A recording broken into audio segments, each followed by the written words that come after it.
500 мянган төгрөг хүртэлх худалдаа авалт нөөтөөс бүрэн чөлөөлөгдөхөөр нийт одоо худалдаа авалтын одоо нөөт уншуулж худалдаа авалт хийж байгаа иргэдийн маань одоо 51% нь бүрэн чөлөөлөгдөнө гэсэн үг. Нөөт төлөхгүй гэсэн үг. За 20% нь 50%-ийн буцаа авалтын.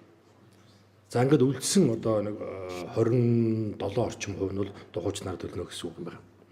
Тэгэхээр энэ бол одоо яг хамрагдалтын хувьд бол нийт иргэдийн баг ингээд 70% нь одоо нөөтөөс одоо 50-аас 100% бүрэн чөлөөлөгдөнө гэсэн үг. За энийг одоо жишээн дээр аваад харъя хэвлээ.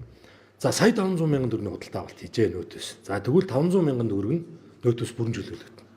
За дараагийн одоо 300 мянган төгрөг нь бол 50% чөлөөлөгдөнө. Үлдсэн 700 мянган дээр бол хуучнаараа одоо явна гэсэн үг юм байна.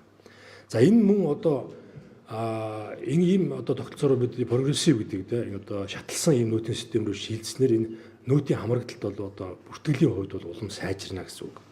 Одоо тухайлбал одоо 5 хүн амтай 5 одоо ам бүлтэй өрх байлаа гэхэд одоо